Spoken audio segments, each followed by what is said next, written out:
Baka may kapamilya pa kayong kagalit, kasamaan ng loob na hindi niyo na nakakausap ng matagal na panahon. Ang ganda nitong kwento ni Kimpi De Leon, it's between him and his father, Joey De Leon. Actually, lumabas lang 'to sa YouTube ko, di ko alam kung bakit. Pero nung narinig kong Christian pala siya, pinanood ko yung buo. Nakaka-touch yung story na 'to about pride, about forgiveness. So, gusto ko mapanood niyo rin kasi mabe-bless din kayo. Credits pala sa Pep TV sa video na 'to. So, let's watch it, guys. Nahihirapan din talaga ako din. Sa tagal ko inipon, 4-5 taon. Kumusta yung pagkikita? Pero yun na lang, kumusta yung pagkikita niyo Yung ni paglapit ko sa after kanya. ilang taon? After. Kasi madrama yun. Yun, more than 5 years. Kasi na-depressed din ako, alam niyo naman yun. Dahil sa work din, nung nawala tayo sa Bulaga. So partly lahat yun talagang nag-pile up sa akin. Talagang nagkulong ako sa bahay, hindi ako lumalabas, hindi ako nagpakita sa pamilya ko. Kahit malapit kami ng ate ko, hindi ako nagpapakita. Wala, as in walang connection. Until such time, dumating na nga, kasi alam naman, born again Christian ako. So yung realization, parang sinarili ko muna yung buhay ko na-realize ko na, pina-realize ng Diyos sa akin. Ano ba yung pagkakamali mo? Ano ba yung tamang ginawa mo? Diba? Kinulong ko yung sarili ko for almost ilang years din, di ba? So ito nga, nung last June ba yung Father's Day? June. Ano nakapagpa-realize sa'yo?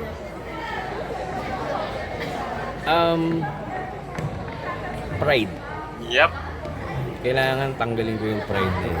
Kumbaga, yan yung isa sa pinaka makasalanang ugali ng tao na Amen. ng Diyos So, tinanggal ko yun. Kumbaga, kinain ko talaga yung pride ko na sabi ko, Lord, ako rin yung nahihirapan And to think my dad, siyempre may edad na rin si daddy. So, ayokong mas mahirapan pa yung kalooban niya. Might as well, sabi ko, if it's your will, sabi ko, gagawin ko to for you, not for me and for my dad. So, tinaon ko talaga na Father's Day and Saturday pa yun. Na nininervous ako, hindi ako makababa ng kotse. So, nagdadasal ako, sabi ko, Lord, hindi ko kaya yata. Bigyan mo ako ng lakas ng loob. Kasi kilala ko si Daddy pag nagalit, di ba? Pero hindi naman siya mambubunga nga pag nandiyan mga tao. Well, depende naman sa mood niya. Pero yung sabi ko, kung sakaling bulyawan, pagalitan ako, tatanggapin ko. Okay. Kumbaga, kasalanan ko, aaminin ko na to. It's about humility, pakumbaba talaga. So, 30 minutes before closing, nandun na ako sa kotse. Sabi ko, parang hindi ko kaya kaya. Sabi ko, Lord, bigyan mo ako ng strength at courage. Gusto ko na maayos to. Kailangan ko nang gumalaw din. Bigla lang pumunta ako, lahat nagulat. Sila Ate Jenny, Ferry, yung staff talaga. Isipin mo, 2015 akong huling nagkita-kita kami. So, ako lang mag-isa. Talagang naglakas loob ako na kumbaga, kung sino man ang may kasalanan o ano, hindi ko na inisip yun Ang sa akin lang is binati ko lahat. Parang sa puso ko, pinatawad ko na lahat. Sorry ako sa iba, even lalo sa daddy ko. Kung nakita niya na ako, parang hindi pa nagre-register, sabi niya, ganun lang siya pa. Good day, si Kimpi. Ganun. At tagal, ilang Hindi segundo. makapaliwanag. Ano ko lang ganunin. Lamsard Lapitan na ko. yun. Niyakap ko siya, sabi ko, Happy Father's Day. Sabi ko, sinadya lang talaga kita kasi nandito lang ako sa area. Ilan mo yung reaction daddy do? Okay.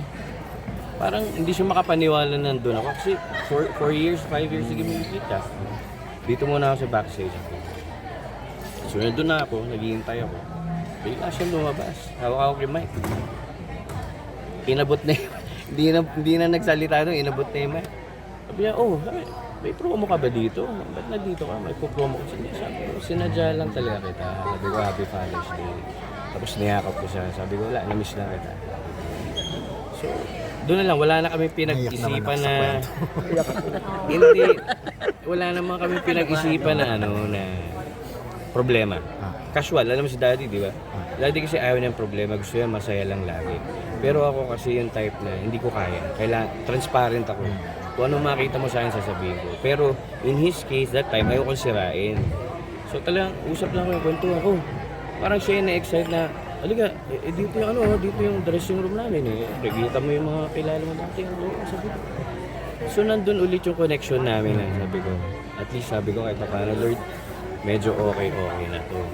So, nung ilang minuto na yun, hindi na yata siya nag-closing eh. Alam ko, nagkwentuhan lang kami.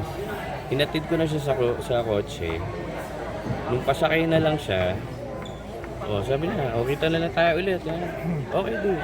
Ako naman, yung tuwa ko na, salamat po na at least okay kami. Pero alam mo yung medyo, hindi pa yung full yung pakiramdam mo kasi yung, hindi ko pa masabi talagang sorry, di. So, hinayaan ko lang. Nung pasakay siya, bumaba siya. Tapos gumanon lang siya sa akin. Kinamayan niya, high-five ko. Niyakap ko na lang. Sabi ko, I love you, di. I love you ako, sorry. Di, wala. Okay lang. Okay tayo. Okay ka ba? Okay lang. Okay. Pero alam kong mabigat pa rin sa kanya kahit pa paano. Wala siya. Kita lang tayo ulit. Yung mabilisan na lang. Alam mo si daddy, sige, okay. Okay lang tayo, di. Okay. Pero ako gusto ko pa yung i-cherish yung time na mag-usap pa rin kami. So, dumating yung time ng September. So, almost a month kami hindi nagkita. Birthday ni Tita Eileen, ni Chini, siya ni Jocas. First time ko makaapak ulit sa bahay na sa Green Meadows. Nininervous ako, hindi ko alam kung papasok ako. Pasundo ko sa pamangkin ko, anak sila. Sabi ko, ano nangyari? Sino sa loob? Dahil sila nandun na, hinihintay ka. Parang outsider yung feeling ko, alam mo yun? Parang, sige, sabi ko, bahala na. Sumilip na lang ako. Di. Oo, sabi nga, ala. May total silence.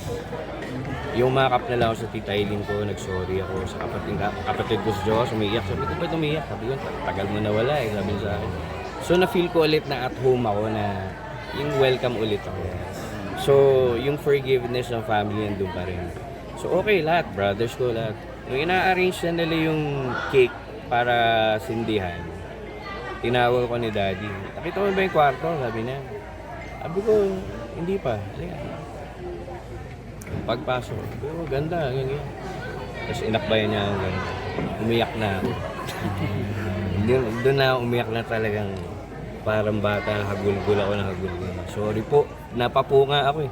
Sorry po, sabi ko, di sorry sa lahat, patawarin mo ako. Pati siya umiyak na rin, naghagulgulan na kami na. Doon ko naramdaman, sabi ko, eto kami yung tatay ko. Ito yung relasyon namin talaga dati, yung close kami.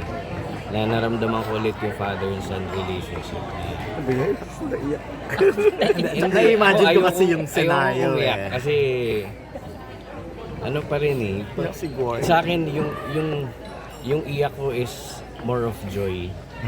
And yung peace na nagkapatawaran kami. Sabi niya, naiyak ako lalo, sinabi niya, hindi ko nga alam nasan ka. Sabi niya, iiyak ako. Kamusta ka? Kung ano bang kinakain mo? Anong nangyari? Anong pakiramdam mo? O ano? Whew! Ano?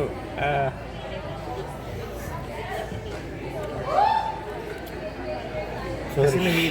mahirap din sa kanya yun, di ba? Of course. Alam yung time na yun siguro, mabigat din sa kanya yun. Tsaka may edad na. Alam mo yun? Maikli yung buhay. Masaya lang ako na naiiyak ako kasi masaya na sorry. Naging okay kami lahat. Pero kailangan ko pa rin kahit pa bawat isa. Kailangan ko bumawi. And then si Daddy, eto aminin ko, Daddy very generous siya. Kahit wala hingin, ibibigay niya ako ano. Nag-abot siya sa akin ng sorry di kung kwento ko na. Nag-abot siya sa akin ng envelope. Alam mo natin, cash yun, di ba? Kasi di ko, okay pa ako.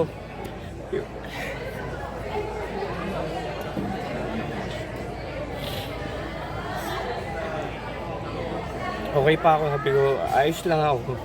Nakaka-survive pa ako. Hindi ko kailangan yan, sabi ko. Mas kailangan ko yung tayo. Oo, ang tapos. Gusto ko maging okay na tayo. Hindi nga importante sa akin kung ano ibigay o material. Wala na sa akin yun eh. Yung relasyon na wala. So yung importante sa akin. So hindi ko pigil para kung bata iyak ako na iyak. Nakayakap ako sa akin. Okay na, iyak na. Okay na. Sabi ko hindi. Ayoko kong bumitaw. Sorry ako pa rin. Sorry. Sabi ko nahihirapan din talaga ako. Sa tagal ko inipon. 4-5 taon.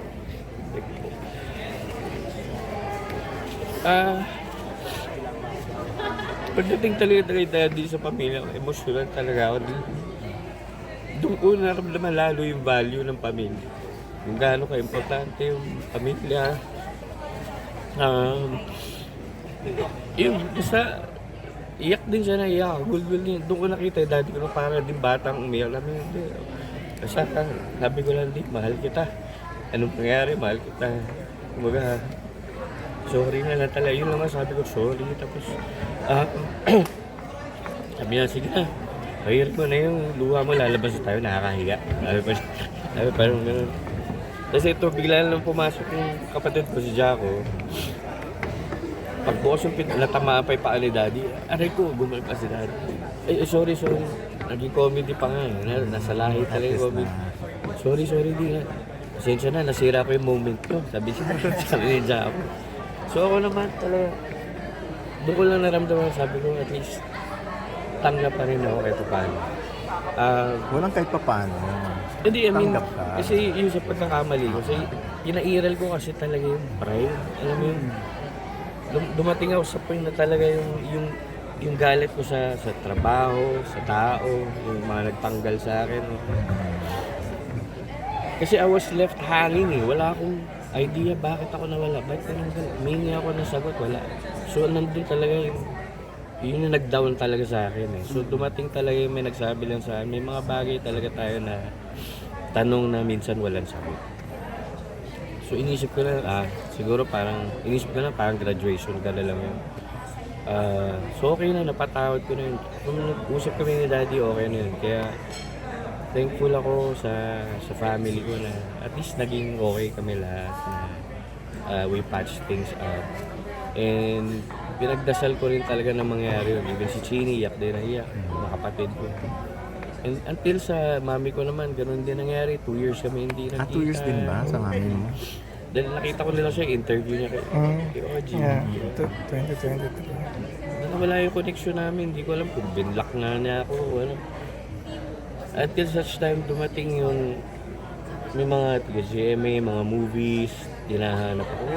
Pwede kami sa mami mo, movies. Sabi ko, sayang to. Sabi ko, may trabaho to. And para rin sa'yo to.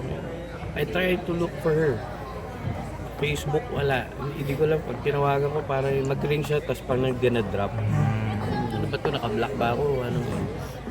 So yun na lang yung huling kita ko sa kanya, yung interview niya kay G. So hindi namin alam, nasira pala yung phone niya, na twice siyang nasiraan ng phone, location na hack daw. By God's grace talaga, ito naman, yung lalabas niya sa Facebook yung mga people whom you know, di ba? May mga ganun, i-add mo. Nagkataon na nga nun, yung pamangkin ko si Sofia, anak ni Chini, nakita niya, mami ko, Lydia, De Leon. So in-add niya. So nahanap niya, sabi, tatay, tawag sa akin ng tatay, nahanap ko si Lala. Sabi ko, saan? Sa Facebook, bago yung account niya. So, hindi ko na pinatagal, siguro after lang a week, yun na, talagang nag-meet up kami nung Christmas. Sinadya na lang namin in-invite ni Chini sa bahay na pantayin mo na, sabi ko. Etong nakaraang Christmas lang? Opo. After, eto na, parang casual lang, nagkwentuhan kami, parang wala nangyari. Pero sa akin, hindi magiging planchado hanggat di ko naririnig ano yung nangyari sa'yo. Gusto ko may clarity. Nung hinatid ko na siya, doon lang talaga kami nakapag-usap na alam ko yung pagkakamali ko. Sabi niya na hindi dapat yung mga nasabi ko kasi tugso daw ng damdamin niya. Ganito, sabi ko, okay na yan. Tapos na yung kalimutan mo na. Move on na tayo. Kasi kung magdedwell lang tayo sa past, hindi tayo makaka-move on. Amen. Kumbaga, para ka nagtsatsa-tsa tapos abante. Let go. Sabi ko, let go. Sabi ko yun na natutunan ko na pagpatawad, humility, pasa Diyos mo na lahat. Kung ano maging plano ng Diyos, yun na lang sundin natin. Okay naman. After that, naging okay na. I mean, nagtuloy-tuloy yung sa pamilya namin na maging maayos. So, thankful ako, masaya yung Christmas pati New Year, and it's about yung reconciliation ng family. Yun lang. Sorry, Pati ngayon, Kaya, tuloy yung communication with the... sa daddy ko, tomorrow magkikita kami ulit. Tuloy-tuloy na talaga. Text ko sila lagi. Sabi ko, iiyak po sila. Lagi ko silang pinagdadasal. Si mami naman nakakatuwa kasi nagbabasa na ulit ng Bible. Amen. So iba na rin yung outlook niya. So pero minsan nandun pa rin, siyempre babalik sa naiisip niya. Huwag na, sabi ko. Gawain ng demonyo yan. Tanggalin mo na yan, sabi ko. So move on ka na, sabi ko. Look for the brighter side. Sabi ko, positive na lang. Oo nga. So as a son, alam ko may edad na yung mga magulang ko. So parang alam kong medyo hirap na sila yung makipag-cope up na sila pa yung gagawa para sa'yo. Hindi. Trabaho ko na to. Parang ako na magre-reach out sa kanila. Ako na yung magpaparamdam na mahal ko sila sa araw-araw. Pag-usapan lahat ng mga bagay yung kinakailangan. Isa sa pinakamahirap gawin ang magpatawad, di ba? Pero iba talaga kapag may Jesus ka sa buhay mo, you will bear fruit. Alam mo yan, yung humility. Kasi pinakadelikado talaga yung pride, no? Madalas yan yung nagiging sanhi kung bakit hindi natin nasa-settle yung mga problema natin sa pamilya natin. So, I hope na naging encouragement to para dyan sa mga may pamilyang hindi magkakaayos. Alam nyo, napakaiksi ng buhay, sabi niya. Sobrang iksi ng buhay para, alam mo yun, hindi kayo magpansinan. Just let them know how much you love them. And kapag ang pamilya nyo sigad ang center, talagang magiging peaceful ang buhay ng pamilya ninyo. So, nakaka-bless. Praise God.